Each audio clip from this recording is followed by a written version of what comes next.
welcome to Brockwell Lane. Now, how disappointed would you be after spending a substantial amount of money on a model locomotive, gauge, and it arrived in this condition?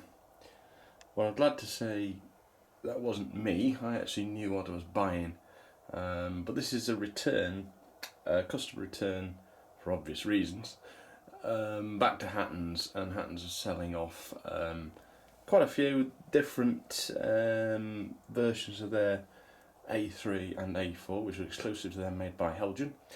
Obviously just selling them off cheap. So I thought I'd have a go at repairing it. I got it for just over £200. Now these things are, well, they were £700 I think originally, and you can't actually get the BR green one currently, apart from in this state. So I knew what I was buying. Well, I think I knew what I was buying. It didn't look this bad on the picture, to be honest. It did say that the tender top was loose. Well, it's a little bit more than that. The wheels are missing. I knew the wheels weren't there. But after looking at it, I think all the parts are there. The connection between the locomotive and tender is snapped, although the electrics are still good. I have tested it at the club, and it won't work without the tender, so I had to hold the tender up and test the body without the three wheels. It's just the front pony wheels that have come out and the rear one, so it actually works. Because that was what I was worried about, really. There are a few on the website at the moment which quarterings are gone and one of the driving wheels has gone, which would cause me a problem because I'm not that good. But cosmetically, with the possible exception of that tender chassis, I should be fine. So let's have a look what the damage is. So this is an unnumbered A3, and it's got the early chimney, single chimney, and the original dome rather than the banjo, and it's got no numbers. Now that's not a problem, I can do that. I've not decided what number I'm going to do it, but we've got a bit of work to do before that. So let's have a look at the locomotive itself. The worst damage is probably at the front there. Now I knew the buffers were off, which didn't worry me too much. However, there's a bit more damage than that. This is broken, and there's some damage here as well. Now the bits are actually there, so that's going to take a little bit of gluing. You see, I don't know what's happened to this. I think maybe a courier's thrown it over a wall. So a coupler's gone, pipes and so on. The handrails was another thing I was a bit concerned about, and there is a little bit of damage around here, but the knob is there, so I've put that back in. Not too much of a problem. Scratches wise, there's not many. There's a little scratch there. Not much else, to be honest. That was something else. So that's just a little spot of black paint on that. Bit of scratch on the handrail, but that's not going to be a massive issue. So we've got, just get it, there's that, is it reversing levers come off, so that's going to be fairly straightforward to put on. There is a bit of detail missing in the cab as well, but I think that's there. But I say it's mainly that front area, which I think I should be able to fix. But not too bad. The tender connection's gone, but I should be able to sort something out. I've done that in double O gauge enough times. So, but the worst bit is the tender. This is one of these. Well, the brake rigging's loose there, which, to be honest, can happen on a new one anyway. One of these sides is loose, so again that's need gluing. So we got the wheels. The biggest problem is probably the keeper. Is it the keeper plate? The plate on the bottom is snapped, because I think it's been, yeah, it was attached to a wooden plinth and it's been yanked off, and that's snapped in several places. So that's my biggest issue. but well, I think I'll crack on with it and see how we go. I've got plenty of super glue. Right, so first job, I've put the parts I've got in that bag, came in a bag, into sections. So they're the bits for the tender, they're the bits for the locomotive, and they're the bits that are yet to identify. That should be pretty easy to identify. It's like a reservoir tank thing, but I'm not sure whether that goes on the tender or the loco. Probably on the tender, but I'm going to have to check with some photographs. Other bits there, well, there's obviously a hose, but whether that's the loco or the tender, I don't know what those wires are. But some of these things are quite straightforward. I think those wheels will just slot back in. I've got the little plastic washers there and everything, so that should be quite quick. Brake pipe is broken off, but it doesn't really matter, I can fix that. Luckily the glazing that's missing is there, with the exception of one of those, but to be honest there's only a little bit of perspex. I'm sure I can cut a new one of those. That's the rod which goes on the other side of the cab. That's something that probably would have come off anyway. What else we got? We've got that lever which will go in the cab, which is straightforward. I don't know exactly where it goes, but I'll check on some photographs. So my biggest issue, as I thought, is going to be this tender. The one thing that's worrying me is this plate, which is smashed to smithereens because it's been yanked off the base plate. The wooden plinth it comes attached to, it's screwed in there, and it's just, well, I don't know whether somebody's tried to pull it off or whether it's just been thrown over a hedge or something by the courier. So if anybody knows where I can get a replacement base for the tender, let me know, because otherwise I'm going to have to fabricate something. But otherwise it's brake, shoes. To be honest, I've repaired that sort of thing before, anyone new ones, so that's not going to be an issue. The other main issue, I suppose, is going to be the connection between the locomotive and the tender.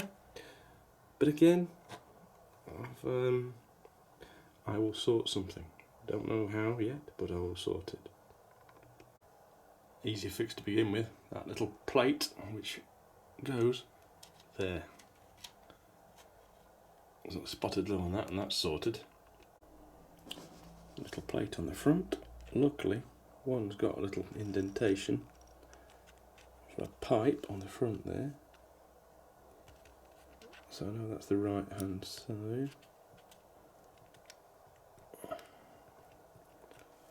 A little bit of glue on that, then we'll get the buffer shank that's still attached.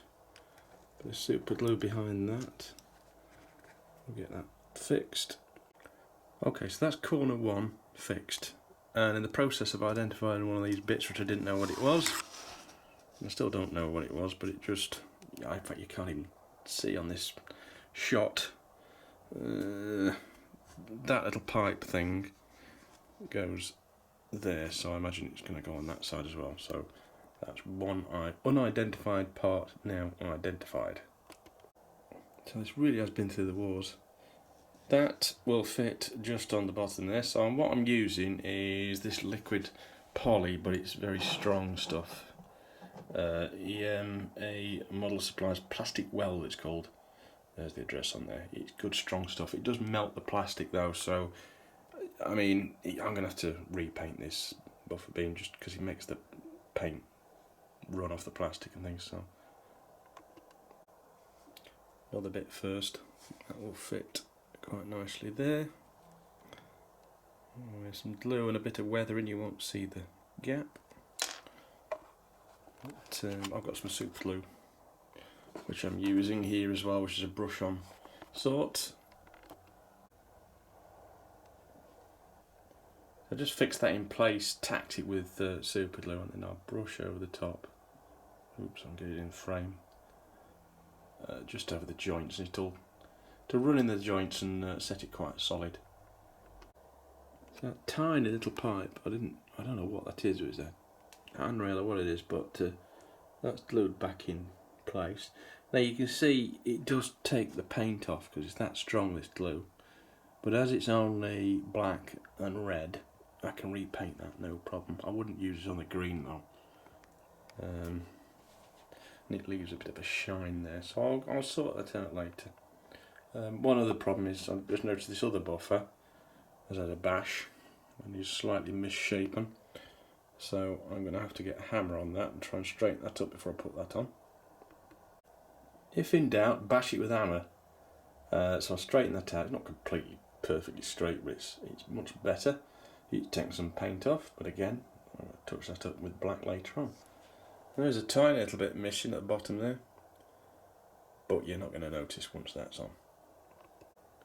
So the link coupling on the front was actually bent in half as well, so I've had to reshape that using some pliers. That's the screw that goes on the back of it, I think, although to be honest I'm not going to bother with that because I'm not going to use it tender first on heavy trains. So all I'm going to do is pop some super glue on the end and pop that in there. More of a cosmetic thing, which is fine for me. I've got some bit stronger super glue, which is the drippy sort, so what I'm going to do is drip a bit on that bit of wood and then I'm going to dip my part gently into it and do it that way rather than putting the glue anywhere near the actual locomotive. You have to be careful with super glue. So that's gone in okay. However, in the process of doing that, I've noticed that even the tip of the hook's broken off that. I have no idea how the courier managed that, but for the moment that'll look okay. I'll have to get another one at some point. Whilst I've got a blob of super glue, that's gone back on, that wind deflector. There's still the main window to put back in. Right, that handrail knob had come out and the shaft's actually broken as well, so what I'm going to do is I've just put it in position. Which one is it? That one. It is staying there with friction alone. However, I'm going to get a bit of super glue and I'm going to, with a toothpick, get some of that on there, and then I'm probably going to switch the camera off and do this, but I'm going to just touch around there, try and keep it off the green as much as possible, and that should just give it enough strength to stay there. And you can just see where it's wet, where that super glue is. So I've made sure it's covered on that handrail, so it's glued it in place, it can't shift. And then friction will do most of the work to hold that in place. And then there's a little drop just dribbled down the shaft onto the locomotive, but it's not affected the green paint. So again, touch that up with a bit of black, that'll be fine. And you can also see on that splasher top, a bit of black needs touching up there and things like that. We'll sort it out. This tank's the thing that's got me puzzled. I don't know where that goes. I suspect it's on the tender, but I'm going to have to go and have a cup of tea, have a look at the internet, see if I can find some pictures. If I can't find them on there, my dad's got Power of the A3s at home, I think, so I'll have to go and get that and see where that goes. Now, something I do have is a Hatton's A4 for reference, because a lot of the parts, very similar engines, and by looking at this one, I have figured out that the control lever goes that side, so that's useful to know. And I can also tip this over and look at the base plate later, but these are heavy things, so I'm not going to do that quite yet because I'm not ready to sort it. But that is pretty much how they should look, and this is why I wanted an A3 to go with this one. And luckily, as you can see, building kits is a bit of a hobby for me anyway, so this A3 shouldn't defeat me.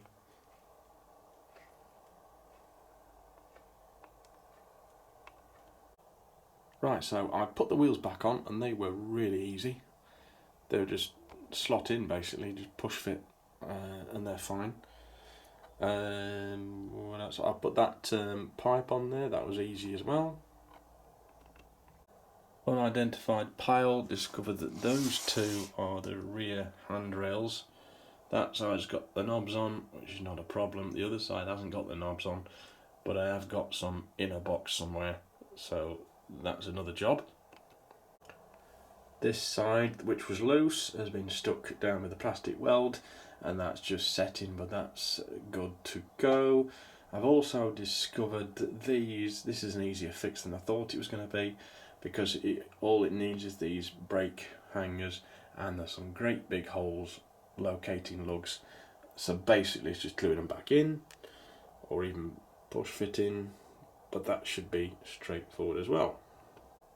And that brake rigging is gluing. I glued that back together with a combination of well, all the glues actually, plastic weld mainly and a bit of super glue as well, so I'll probably smear some super glue thinly over the top of that as well, just to re-strengthen that, but I'll let that dry for a bit. That little electrical connector thing is a little bit loose, but I'm going to secure that again with some super glue. I hate these connectors, by the way, they're always just asking for trouble. I wish they wouldn't put them on, but I know it's necessary because all the electronics is in the tender for the chip and everything, but I do not like them. Right, trusty old YouTube again. This is a review Railway Modeller did of a Hatton's one. So what I can see from there is, so the back plate fits there, which I've got, and that's what the little holes are. Now this I haven't got, this pipe, but I'm sure I can find one from somewhere that you can get them aftermarket anyway. The other thing I'm noticing is these pipes at the side seem to be further in than mine. I don't think I pushed mine in far enough, so I'm going to have to address that.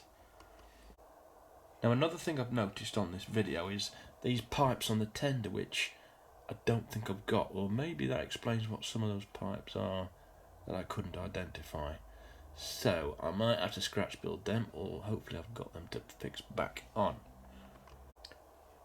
Okay, so from the back, I have got those two pipes, so they go on that side of the tender. That's answered that question. No sign of that barrel type item. Yeah, so definitely those pipes there which I needed to address on the tender.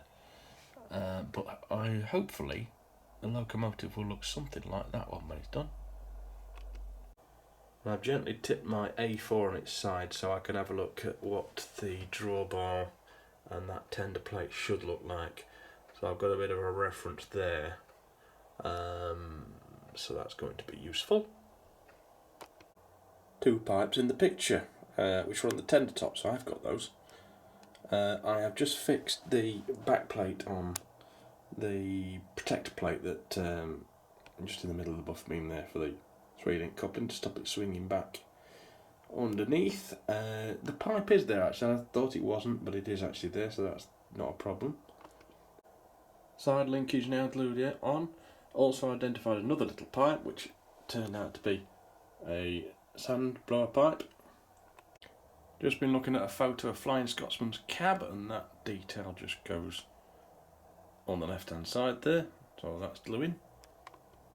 Just going to glue in the glazing. To do this I'm not going to use super glue or anything like that. This is PVA, just a thin bead applied with a cocktail stick just around the edge there, and that should be enough to keep the glazing in place, and it won't fog it up, and it's removable in excess fairly easily with a bit of water to go clear. So there you go, a bit fiddly, but that glass is in there, and I know you can see that white around the edge, but that will dry pretty quickly and that will go completely clear. Probably not strong enough to hold big pieces of glass or anything, but as these are designed to be push fit, that is sufficient. Well, that one was a little bit more fiddly, but using a cocktail stick I just managed to get it into place. Again, you can see a bit of glue on there, but that'll dry clear. I've also reattached that handrail there, which was an easy fit as well because the knobs are already on that side, and you just bent it a little bit and it sprung into place. I'll secure that with a little bit of super glue, although to be honest I don't think it needs it. Most things on this loco are actually push fit and easier than I thought they would be. And just while I can see them, my mind's on it, I shall take care of those little scratches. This is a black Sharpie, and that's all I'm going to use on that, because it's not a big scratch. Just a little touch over the top there, on there as well. And I'll do it properly later, but that'll do for now. A little bit more there. Run it around the edge slightly better. Now I've just finished gluing all these brake riggings in, and this wire, it's all to do with the braking. So that's super glued in, that's drying now. I've used a lot of super glue on there just to make sure it doesn't come away again. I will have to paint that matte black over the top to make it, to hide the super glue where it's going to be glossy in places, but that's now sorted. Now one area, just before I say that, the connection area, that little PCB, it actually came out the slot, it just slotted back in again. Now the problem I was expecting was with the attachment with the locomotive and the tender, there is a plastic prong under there which had just snapped off. Now I didn't trust super glue alone, so I've watched a YouTube video. There's a bit of a secret trick which you can use with bicarbonate of soda, baking soda, and super glue mixed together makes like a concrete, and it's not pretty, but there again it's underneath and it should do the job. Basically you pour some super glue, you sprinkle some baking soda, a bit more super glue on the top of that, and a bit more baking soda on top. Makes like a resin. You can see it's not attractive, I know, but I will paint that black. But trust me, that will be like concrete. Or trust the other videos I've seen on YouTube, it's like concrete. There's some demonstrations hitting things with hammers that's been glued like that and it won't come off, so I trust in YouTube. And of course from this angle you cannot tell that it's a little bit messy under there. But again, I'll tidy everything up with paint. You can solve everything with a bit of black paint I find on models. Right, so the brake rigging's on. That's super glued in place. I've also figured out where that little barrel thing went. And it's actually, if you can see it, just at the back there of the tender, underneath. After thinking it went on top of the tender, it doesn't, it goes underneath there. Just need the buffers. One wheel, there is the end of that section, the housing, the cover, whatever you want to call it, which is broken. The end bit came off, but that actually clips on quite nicely. So that is holding one wheel, and the rest of it I've managed to cobble together, super gluing. Now there is that obvious hole there, which I'm going to fill with plasticard, give it a good coating of super glue on the bottom, make sure it's nice and strong, and then we'll fix that on. I've also painted a little bit under there to try and hide that messy resin type material which is holding the hole for the screw, which will go for the tender. So coming on nicely. There's the only bit I don't know what is that now. I'm sure I shall figure that out. Well, it doesn't look pretty, but once there's some black paint on there, it is doing the job and it's holding the wheels in. So that is very close to being finished. Well, I've added a few pipes to the back of the tender. I've also repainted the buffer beam red, which is a bit of a darker colour, which I prefer. Satin black paint over all the glue marks, and also on the base plate, which disguises that. You can, well, matte black on the bottom actually. That probably needs doing again with some satin, but that's looking a lot better than it did. What else on there? So these were fitted as well. I'm not sure exactly what they were. These pipes, I glued those in. Just picked out these handles in red as well. So that's about finished now. It's looking a lot smarter than it did. So you can see I've also done the same with the buffer beam on the front there.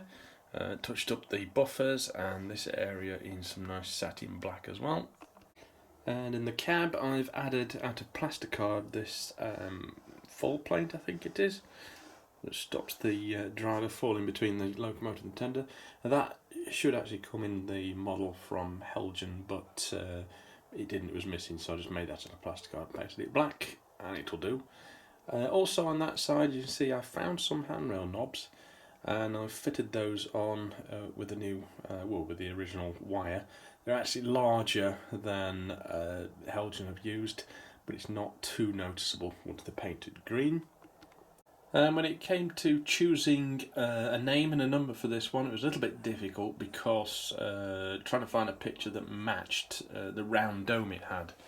There wasn't that many. Well, there was originally, but it was just finding a picture of one that confirmed it in this condition.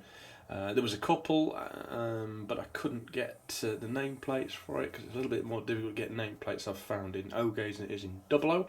So the one I went for, and you can tell by the number, is Captain Cuttle.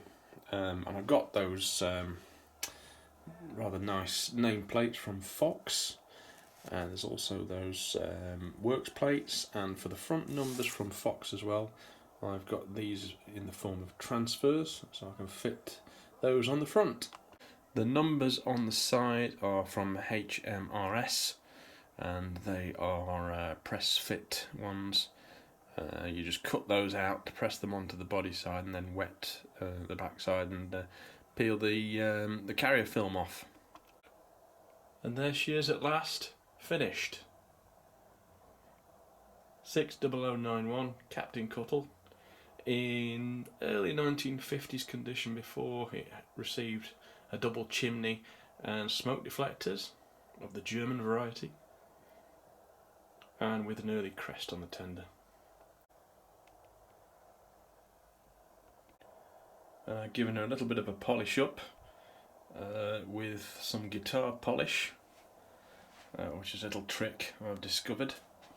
Being a guitarist who likes to keep his guitars clean, I use this Gibson guitar polish, and I accidentally found out that it works quite well on locomotives as well. Not a permanent finish, but it's like a waxy polish to rub off eventually, of course, but it does give it a nice sheen.